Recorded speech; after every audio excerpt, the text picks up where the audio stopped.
Yeah, hello, good evening, guys. Hope everyone is doing well. Today we are here to answer one question that one of the viewers actually sent across, and I believe it is actually going to help all of us to learn something more about health.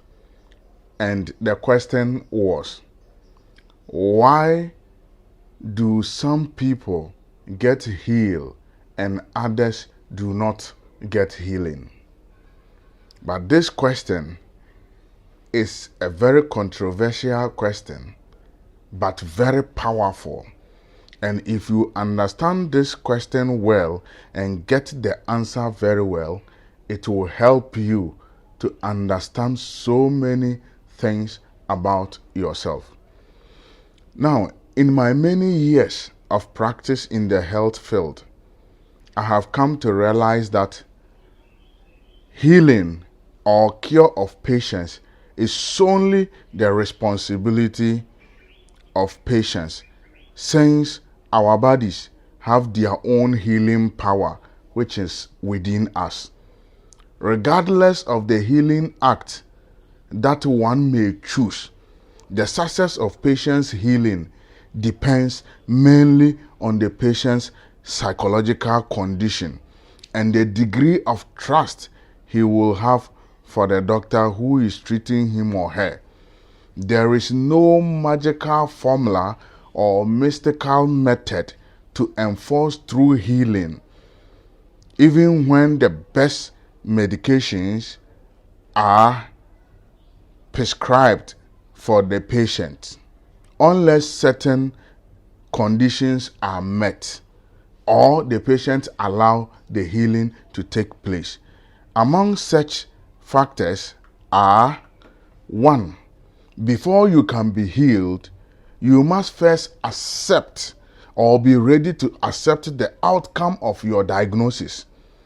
Accepting your diagnosis shows how willing you are to take responsibility for yourself. And this act infuses your body with love, compassion, tenderness, and the energy you need for proper healing.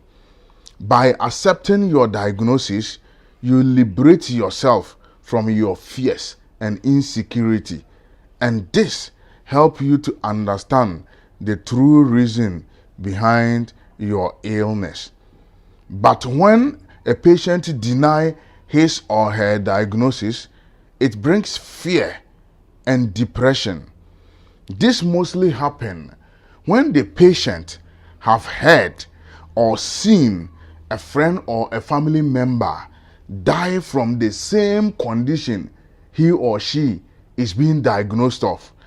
That patient normally fears that he or she may also die, just like the family member or the friend. And this usually makes it very difficult for them to accept the diagnosis, because they fear they may lose their lives from such kind of diagnosis as well. Number 2, when a patient feels he or she is a victim of misfortune or karma, or seeing the illness or sickness as a negative event that he or she need to fight against. Illness actually are opportunities for patients to learn a lot about their bodies and understand how their bodies or their system functions the way they do. Since physical healing involves repair of damaged cells and growth of new ones, so whilst you are undergoing the processes of healing, you have the opportunity to know what you actually did to contribute to the cause of the disease.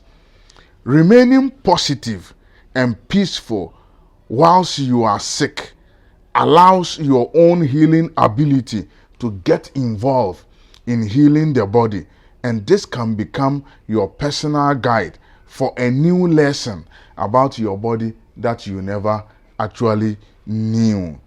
Number 3, If the patient is having any past trauma, any sadness, depression, vexation, emotional disturbances, and anger, these things can lead to an unconscious programming of the patient's cell to shut down their receptors to both internal and external medication, and this may render any medical intervention useless.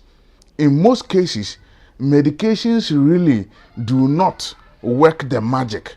Rather, it's the patient who determines if the medicine will work or not. To be healed or to be cured, patients require to have hope, to trust, and to have a profound belief that they deserve to be healed. Once the body receives this, it's a go-ahead signal from the patient, and this will trigger a healing response.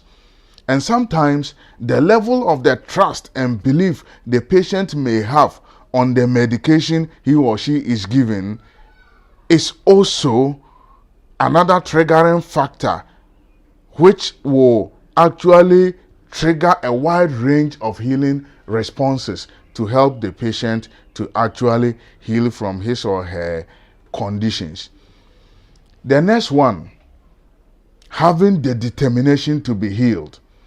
In fact, many cancer patients or many cancer survivors will always tell you how desperate they were to live again, with every determination never to let go or give up, even though their period of pain and agony with the chemotherapy, radiations therapy, and other things came, but they still hold on, that they will never let go.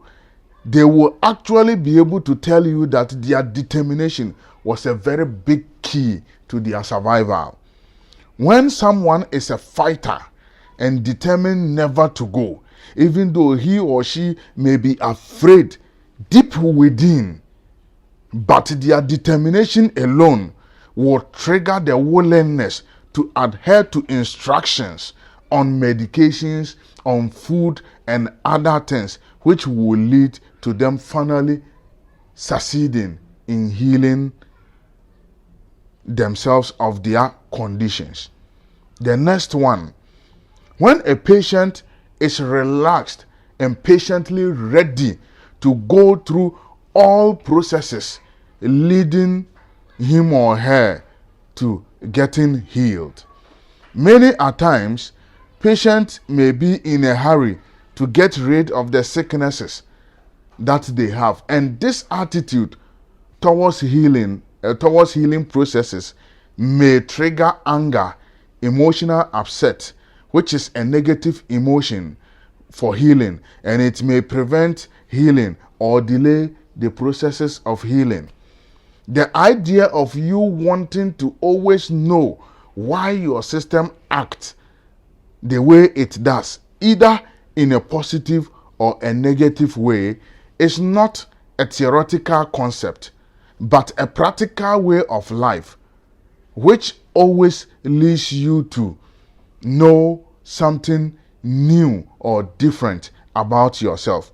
To a greater extent, a drug may not work for a patient, not because it was not good or it was wrongly prescribed, but the patient's state of mind, his subconscious acceptance or resistance play a major role in determining how successful the therapy is for him. As a matter of fact, the mind is the seat of healing. So any disturbances in the psychological aspect of a patient actually delays or denies someone of proper healing. Thomas Anderson once said, "The doctor of the future will give you no medicine, but he will interest his patients in the cure of the human frame, in diet, and in the cause and prevention of diseases." I believe this is the time where we must interest ourselves with more whys in order to understand our bodies well. We cannot often be reminded that complete health do not come by chance, but it is a result of obedience to healthy laws, and any unhealthful practice make it difficult for someone to enjoy perfect health. Remember, you are responsible for your health, and any unhealthful behavior that you put across mirrors back to your system. Once again, I am Dr. Harrison. Please kindly comment on the comment section or subscribe to our YouTube channel, or you can ask any question just like a fellow viewer asks this question and we discuss. With these few things that we have discussed, if you adhere to them, it will actually help you always when you are sick to regain your strength quickly, whether with medication or without medication. Thank you.